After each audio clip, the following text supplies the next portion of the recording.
Bonsoir à toutes et à tous, bienvenue dans Guinée Info, la grande édition de nos informations, mais tout d'abord le sommaire. Le professeur Alpha Condé est arrivé ce matin au Kenya, à Nairobi plus précisément, la capitale kenyane. Il prend part à la 6e édition du sommet Africa-Japon. Cette première en Afrique portera sur les problématiques du continent. Et puis cette question, qu'est-ce qui freine le projet de construction des logements sociaux au niveau de la cité-douane de Koléa? La question est sur toutes les lèvres. Quelques éléments de réponse dans Guinée. Enfin, nous irons au pays de l'oncle Sam où la lutte contre les mutilations génitales préoccupe le comité interafricain contre cette pratique. Un programme dénommé Vacances sans excision est initié pour contrer le fléau. Voilà pour le sommaire. Encore une fois, bonsoir à toutes et à tous. Bienvenue, comme annoncé dans les titres, le chef de l'État est arrivé ce vendredi à Nairobi, c'est au Kenya. Professeur Alpha Condé doit prendre part au sommet de la 6e conférence internationale de Tokyo sur le développement de l'Afrique. Ce sommet va regrouper plus de 20 dirigeants africains et japonais. Sanasi Keita, envoyé spécial. Pour la première fois, l'Afrique va abriter la TICAD, conférence internationale de Tokyo sur le développement de l'Afrique. Cette 6e édition ouvrira ses portes ce samedi 27 août 2016, ici à Nairobi, la capitale kenyane. D'où la présence du président de la République en compagnie d'une importante délégation. Professeur Alpha Condé vient ainsi représenter la Guinée pour la 2e fois à ces rendez-vous internationaux après celui de Yokohama en 2013. Plus de 6000 participants venus du Japon et d'Afrique tenteront d'unir leurs visions dans le but de promouvoir le développement de l'Afrique à travers surtout la culture entrepreneuriale. Initiée par le gouvernement du pays du soleil levant, la conférence internationale de Tokyo sur le développement de l'Afrique a pour but fondamental de promouvoir le développement de l'Afrique, la paix et la sécurité, à travers le renforcement surtout des relations en matière de coopération multilatérale et de partenariat, en particulier entre États. Au cours des précédentes assises qui ont eu lieu du 1er au 3 juin 2013, le Premier ministre japonais Shinzo Abe avait promis à l'Afrique 32 milliards de dollars sur 5 ans. Restons toujours à Nairobi où le professeur Alpha Condé a rencontré le Premier ministre japonais. Objectif échanger sur le renforcement de la coopération entre les deux pays, notamment sur la pêche et l'agriculture. Nous nous retrouvons ici, sur place, Sanasi Keita, envoyé spécial. La TICAD, conférence internationale de Tokyo sur le développement de l'Afrique, le président de la République rencontre le Premier ministre japonais. Professeur Alpha Condé, en compagnie d'une importante délégation, échange avec Shinzo Abe sur le renforcement des relations d'amitié et de coopération entre la Guinée et le Japon. Le Premier ministre du pays du soleil levant a d'entrée de jeu félicité le président Alpha Condé pour avoir rehaussé de sa présence, comme en 2013 à Yokohama, cette 6e édition de la TICAD, qui se tient cette fois-ci pour la première fois en Afrique. Le chef du gouvernement japonais a en outre affiché au professeur Alpha Condé tout son engagement à accompagner la Guinée sur le chemin du développement socio-économique amorcé. Dans cette dynamique, le président de la République a insisté auprès de Shinzo Abe pour davantage mutualiser les efforts en vue du renforcement de la coopération entre Conakry et Tokyo, dans les domaines surtout de la pêche, de la santé, de l'agriculture et de l'énergie. Le président de la République n'a pas manqué de remercier vivement le Premier ministre Shinzo Abe pour le soutien constant qu'il a apporté à la Guinée pendant la période difficile de la maladie à virus Ebola. Les deux dirigeants ont passé en revue l'état de notre coopération. À cette occasion, le professeur Alpha Condé a insisté auprès de son ami, le Premier ministre du Japon, pour une meilleure implication du Japon dans le cadre du processus de développement économique et social de notre pays. J'en cite pour exemple le secteur de la santé, de la pêche, de l'agriculture et du développement des infrastructures. Et comme point important de cette audience, il faut également noter la présence aux côtés du Premier ministre japonais d'hommes d'affaires représentant des sociétés importantes comme Toyota qui tour à tour ont manifesté leur volonté d'accompagner la Guinée dans le cadre de son décollage économique et industriel. Tour à tour, le Premier ministre Shinzo Abe a présenté au président de la République plusieurs hommes d'affaires japonais désireux de s'impliquer dans le développement socio-économique de la Guinée, à travers notamment la création de petites et moyennes entreprises porteuses d'emplois et génératrices de revenus. Habitat à présent, et ce soir, nous nous intéressons à une convention signée lors de la visite du roi Mohamed VI à Conakry. Il s'agit du projet de construction des logements sociaux à la cité police. Ce soir, ce projet qui doit être réalisé à Koléa a du plomb dans l'aile. Quelles sont les raisons? Notre équipe de reportage a rencontré le ministre en charge de la construction. Suivez cet élément de reportage signé Thierno Ousmane Diallo. De ces domaines est constitué les cités douanes et police 6 à Koléa. Un projet qui devrait contribuer à rehausser l'image de l'habitat décent dans la capitale et offrir un cadre de vie adéquat à des familles de milliers de policiers et d'agents des douanes. Lancé en mars 2014 à la faveur de la visite du roi Mohamed VI à Conakry, le projet confié à une société marocaine tarde à se concrétiser. Cela fait 5 mois que les chantiers auraient dû être livrés. Le mois de septembre prochain va être décisif dans l'avenir de ce projet d'intérêt national. Nous nous sommes déplacés pour aller au Maroc, rencontrer les partenaires. Ils ont pris des engagements. Et lorsque nous avons compris que ces engagements ne venaient pas à être respectés, nous avons donc écrit pour leur dire que dans les 3 mois qui suivent, si le projet ne connaît pas un dénouement heureux, c'est-à-dire un démarrage effectif de la poursuite de la construction, parce qu'ils ont commencé, ils ont fait des fondations par-ci, par-là, mais ils ont eu des difficultés avec leur partenaire guinéen, qui a donc résilié le contrat avec eux. C'est depuis un nouveau contrat n'a plus connu le jour depuis qu'ils ont résilié le premier avec leur premier partenaire. Donc nous attendons la fin des 3 mois pour nous référer à notre hiérarchie et pour leur faire savoir quel est notre point de vue par rapport à la poursuite ou non de ce projet. Le projet de construction des cités douanes et police fait l'objet d'attention particulière en raison aussi des nombreux emplois qu'il doit générer. Déjà en 2014, le nombre de 3000 emplois avait été annoncé. L'autre enjeu, c'est le symbole qu'il représente dans l'excellence des relations guinéo-marocaines dans le secteur de l'habitat, tout comme l'est aujourd'hui la Cité des Nations à Kaloum. Dans l'actualité encore, pour l'importation des véhicules en Guinée, de nouvelles dispositions sont envisagées par les autorités des transports. À partir du 8 septembre, toute importation est subordonnée à un contrôle technique avant l'embarquement pour la Guinée, une mesure qui pourrait contribuer à assainir le parc auto très vieillissant. Le point avec Fodé Camara. Les milliers de voitures importées à tour de bras ont parfois du mal à se mouvoir. Ces épaves qui ont besoin de chariots, les autorités du secteur veulent les interdire en Guinée pour assainir le parc automobile. Autour de cette préoccupation, des échanges des importateurs et des armateurs avec le ministre des Transports, la question de l'âge des voitures n'est plus sur la sellette. Comme pièce de rechange, les opérations de visite technique et de contre-visite sont imposées avant toute importation.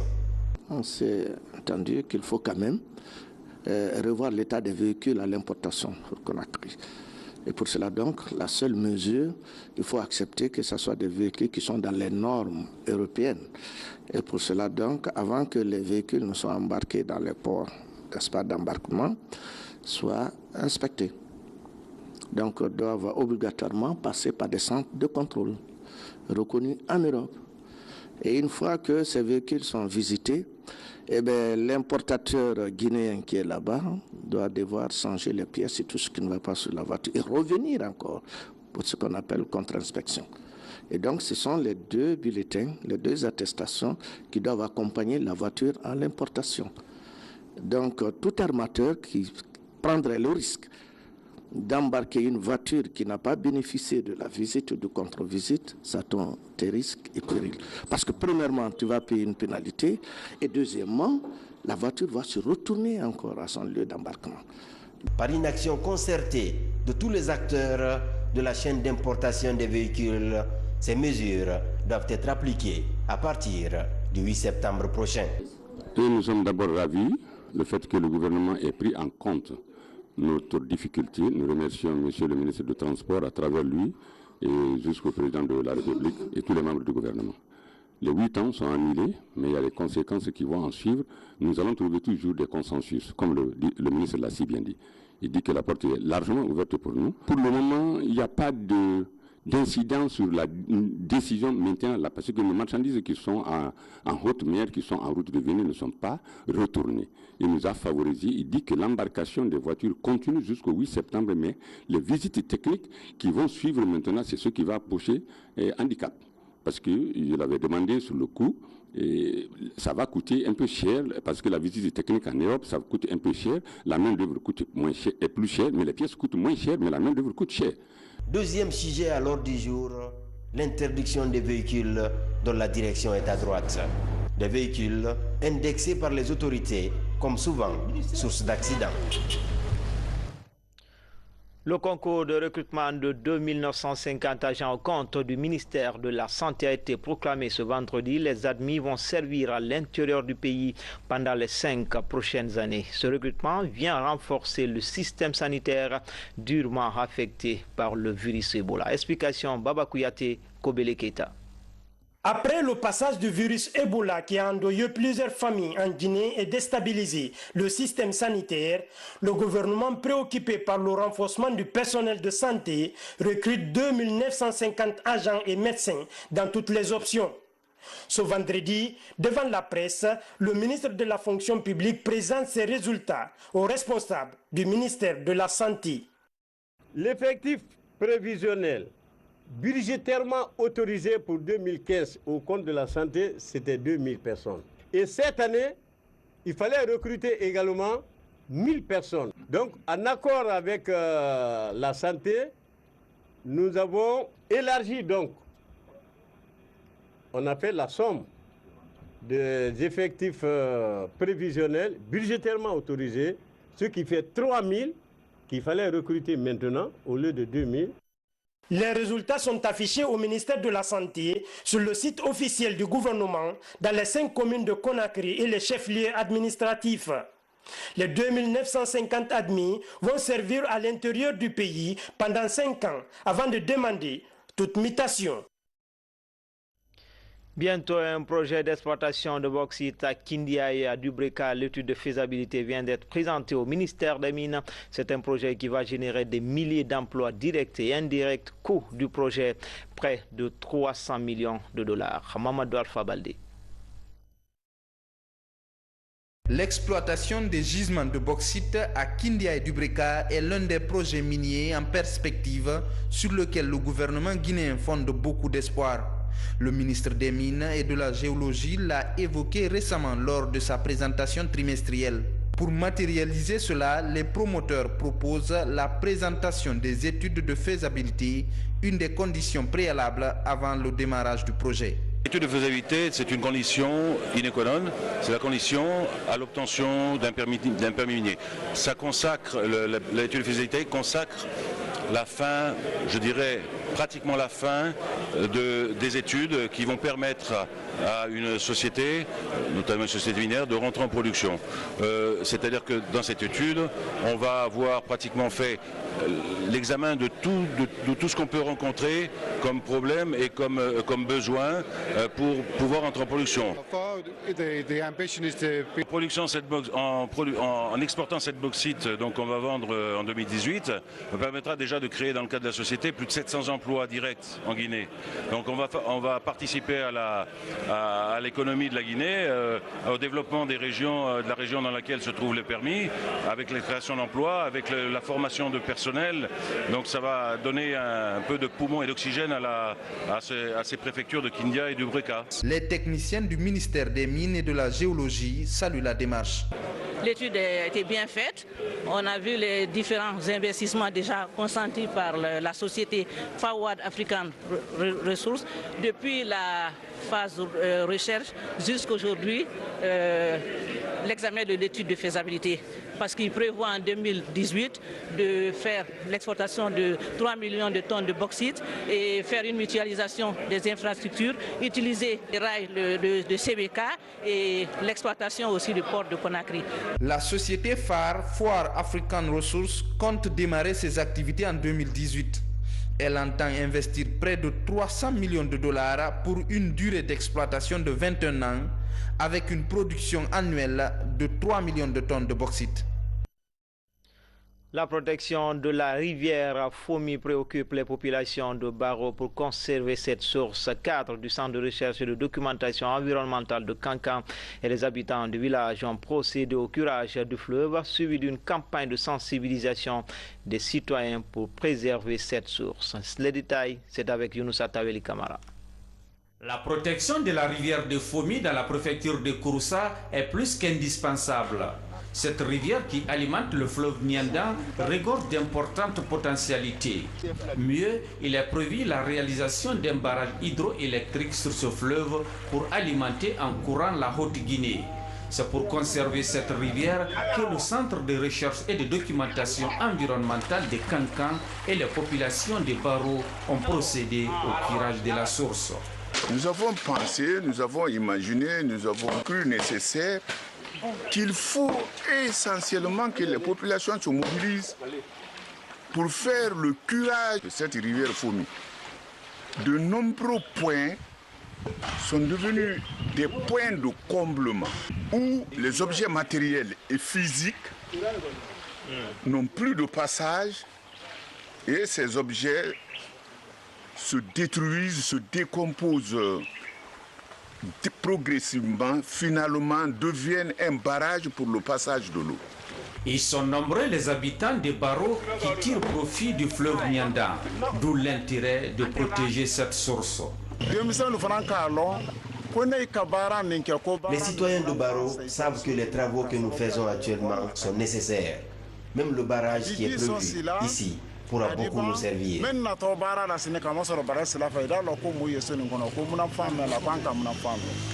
Le Centre de recherche environnementale de la Haute-Guinée, de son côté, multiplie les approches pour amener les populations de la région à renforcer les mesures de protection de l'environnement. L'hôtel Noum de Conakry est déjà opérationnel et une préouverture est effectuée. Cet hôtel 5 étoiles vient s'ajouter à d'autres infrastructures hôtelières réalisées par le gouvernement de la Troisième République. Le ministre d'État en charge de l'hôtellerie s'est rendu sur place. Images et témoignages avec Baousman. Face du CHU Iasdine, Noum Hôtel de Conakry est un joyau qui vient concrétiser une des volontés du président de la République. Professeur Alpha Condé veut doter la Guinée d'infrastructures hôtelières de première classe. Dans l'enceinte, cette piscine qui semble se confondre à la mer, dont une partie réservée aux tout-petits. Au rez-de-chaussée, 2 bars, un restaurant, des accessoires et des décors qui font la marque d'un hôtel 5 étoiles. Noum, c'est une chaîne aujourd'hui qui est purement africaine, c'est une chaîne panafricaine. Aujourd'hui, Noum, c'est un petit groupe où vous allez retrouver des hôtels similaires à celui-ci, dans à peu près une douzaine de pays. Nous avons actuellement des hôtels qui sont en ouverture, donc c'est-à-dire en travaux ou en préparation ou en pré-ouverture comme celui-ci, à Cotonou, à Pointe-Noire, à Dakar, à Abidjan, à Niamey, etc. On est aujourd'hui dans plusieurs pays d'Afrique de l'Ouest ou centrale, mais essentiellement, enfin même complètement d'ailleurs, sur le continent africain.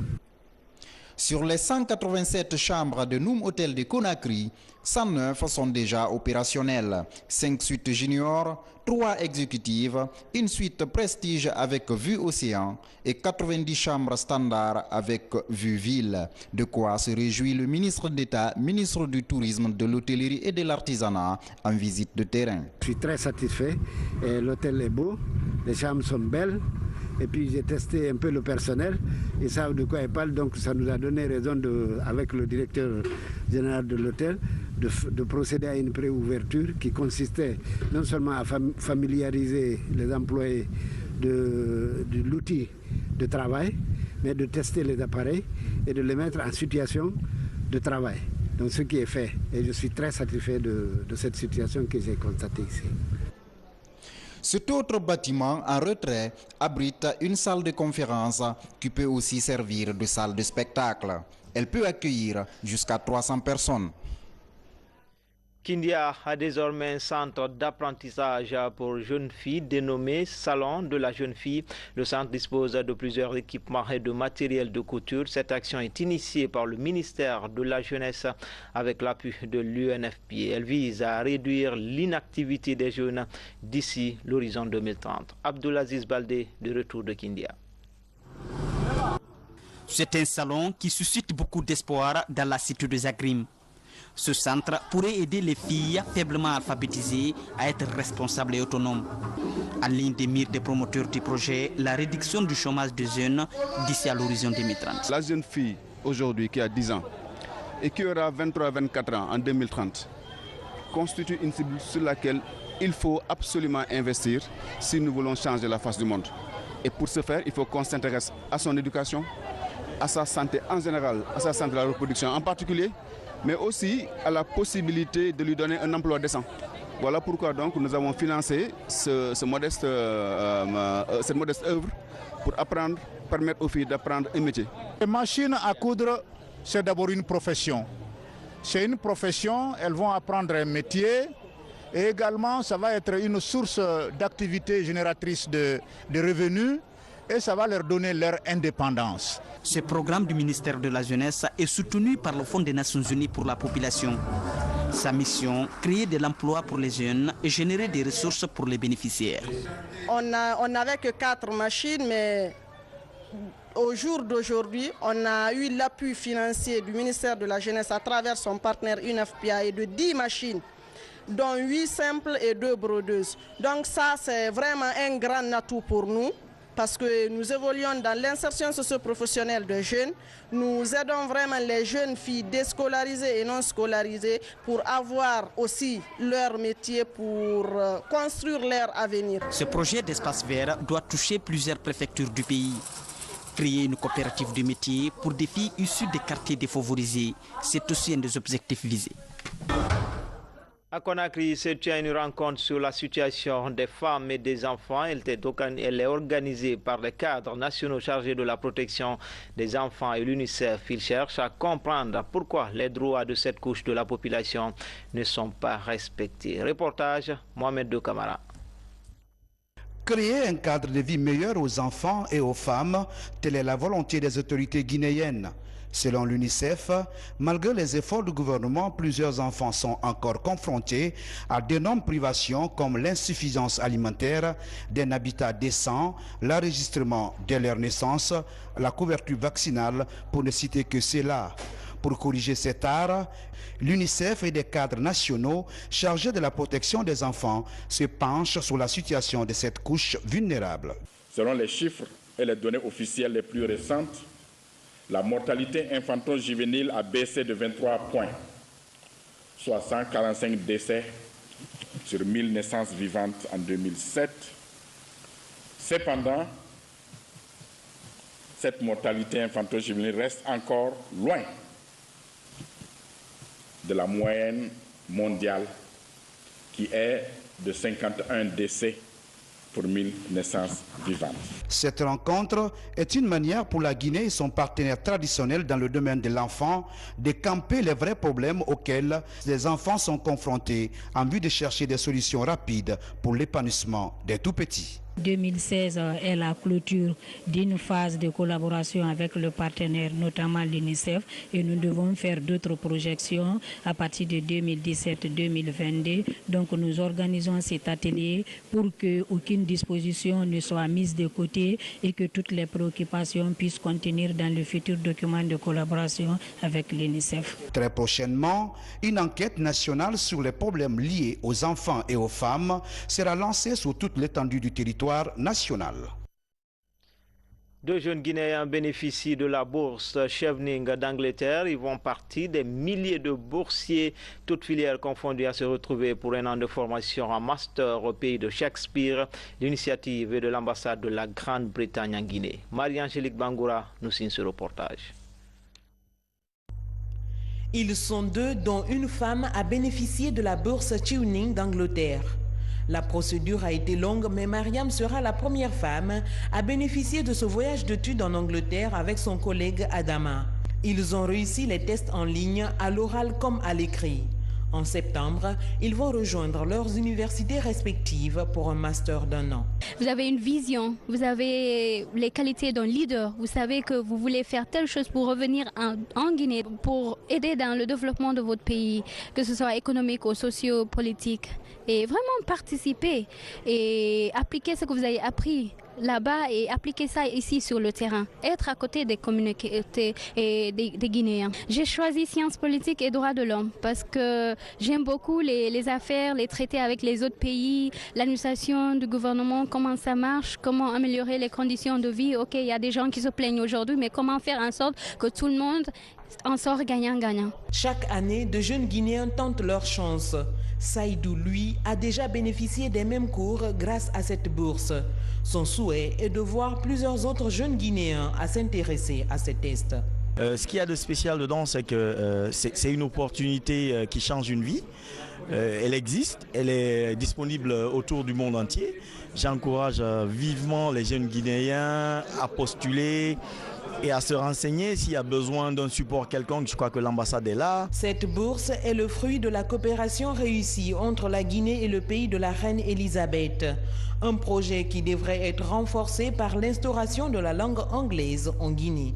Nous voulons prendre cette occasion pour sensibiliser un peu les autres jeunes de la Guinée au fait qu'il y a cette opportunité en Grande-Bretagne, parce que c'est vraiment ce sont des grandes opportunités. On peut choisir presque n'importe quelle université. Il faut se postuler pour un cours au niveau de master, mais les bourses sont complètement financées. Nous voulons vraiment encourager plus de Guinéens à se postuler. D'abord, il faut s'investir localement, créer les conditions pour assurer une éducation de qualité à nos enfants. Nous sommes pour les échanges extérieurs, c'est très important pour aller découvrir d'autres manières d'apprendre. Mais en même temps aussi, il faut renforcer le système éducatif. Nous avons l'obligation d'apprendre à nos enfants, à nos étudiants, cette langue-là aussi. Et nous travaillons sur ce schéma-là pour introduire beaucoup plus d'enseignants de langue anglaise, en tout cas en termes de formation dans notre institut qu'on appelle l'ISEG. Nous voulons doubler le nombre d'étudiants en formation pour devenir des enseignants d'anglais.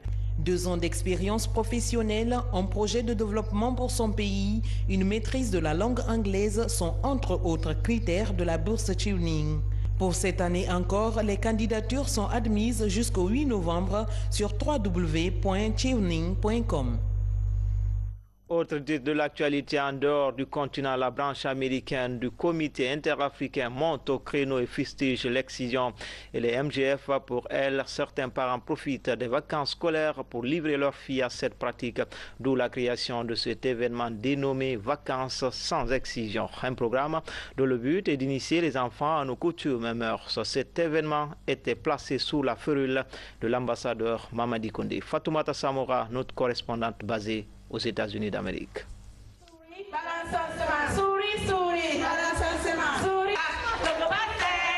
Vacances sans excision est un événement concocté par la branche américaine du comité interafricain.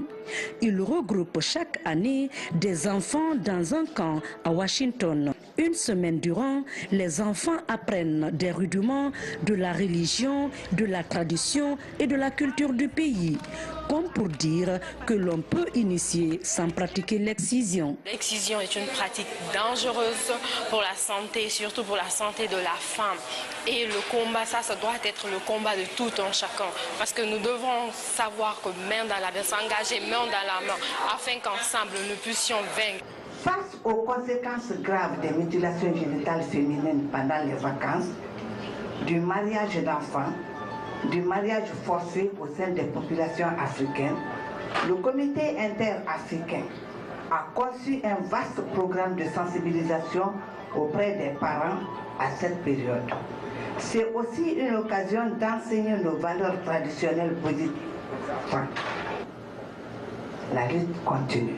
Cette deuxième édition de Vacances sans excision mobilise une trentaine de jeunes, garçons et filles dont l'âge varie entre 5 et 17 ans. Futures mères de famille, les filles sont préparées à assurer leur rôle de baromètre de la société à travers un enseignement dispensé par des femmes de la communauté encore dépositaires du patrimoine historique de la Guinée. Le professeur Alpha Condé a dédié son second mandat à leur cause et à celle de toute la jeunesse, notamment la jeune fille. Qu'il me soit donc permis de vous féliciter encore une fois et de vous rendre un hommage mérité pour tout ce que vous faites en faveur de la femme et de la jeune fille en particulier. Je puis vous réaffirmer de ma disponibilité sans faille d'être toujours à vos côtés en apportant ma modeste contribution à la qualification continue de vos œuvres. Riche en activités éducatives pour les enfants, ce camp d'été 2016 est également l'occasion de véritables causeries où parents et enfants échangent sur les causes et les conséquences de l'excision et des mutilations génitales féminines sur la santé des filles et des femmes. L'actualité, c'est aussi le Hajj 2016. On constate du retard pour le départ des pèlerins guinéens. Du coup, toutes les activités sont interrompues. À travers donc une rencontre, les responsables chargés de ce pèlerinage tentent de rassurer les candidats qui impatientent encore. Le point avec Fatima Diallo. Entamé le 22 août dernier, le départ des candidats au Hajj connaît un retard. Au centre islamique de Donka, les réponses aux interrogations des pèlerins tardent. Selon les responsables en charge du pèlerinage, ces interruptions s'expliquent par un problème technique qui compromet la confection des visas. Candidats et candidates du Hajj 2016, je présente à vous mes excuses pour le retard observé dans l'obtention des visas. Chose indépendante de notre volonté. Certes, la communication fiable a fait défaut, ce qui a provoqué votre mécontentement. Soyez rassurés et confiants que tous les pèlerins inscrits au niveau du secrétariat général des affaires religieuses, que celui des agences privées, par la permission d'Allah, iront à temps en Arabie Saoudite pour l'accomplissement heureux de leur 5e pilier de l'islam. À ce jour, seulement 7 convois ont quitté Conakry contre 12 initialement prévus dans l'agenda. Tous les pèlerins qui sont du secrétariat général, qui se sont inscrits ici, à partir de maintenant, vous pouvez rentrer à la maison. Mais les formalités de départ ne commencent que le dimanche. Pourquoi ? Après la régularisation de tout ce qui s'est passé, ça trouve que de l'autre côté, je vais parler de l'Arabie Saoudite, demain c'est vendredi et ils ne travaillent pas. Le samedi, ils ne travaillent pas. Le départ, Inch'Allah Rabbil Alamin, suit son chemin à partir de la nuit du dimanche jusqu'au lundi matin. Concernant les agences privées, il y a certaines des agences privées dont leur visa était validé avant la rupture. La validation de leur visa suppose que, je pense qu'il y a 3 ou 4 agences privées qui peuvent voyager demain nuit. 2 vols à 19h et à 23h. Plus de 4 vols sont déjà annulés et pour chaque annulation, l'État paye $250,000 à la compagnie devant transporter les pèlerins. À ce jour, seulement 1400 pèlerins au compte de la Ligue et 700 pèlerins au compte des agences privées sont partis de Conakry pour la Mecque. Enfin, le réseau de téléphonie mobile Intercell Plus récompense ses abonnés. Il vient d'octroyer un billet pour le pèlerinage 2016 à une de ses fidèles abonnés. Cette récompense est le fruit d'une constance, mais surtout de cette confiance tissée depuis 2012. C'est un public reportage signé Valérie Talimane, Abdourahmane Diallo, Fodé Camara. Pour accomplir son Hajj 2016, Issa Diallo bénéficie d'un billet d'avion. C'est un cadeau d'Intercell Plus. Cette récompense est le fruit de sa fidélité au réseau. Depuis 4 ans, cette jeune dame utilise les produits Intercell Plus. Tout émue, la récipiendaire décide d'offrir ce cadeau à sa mère. Je me suis dit que même si moi je dois aller, il va falloir que ma maman aille d'abord. J'aurai l'occasion, si Dieu me donne longue vie, d'aller faire le Hajj. Mais vu qu'elle a déjà l'âge, donc j'ai préféré lui remettre le cadeau.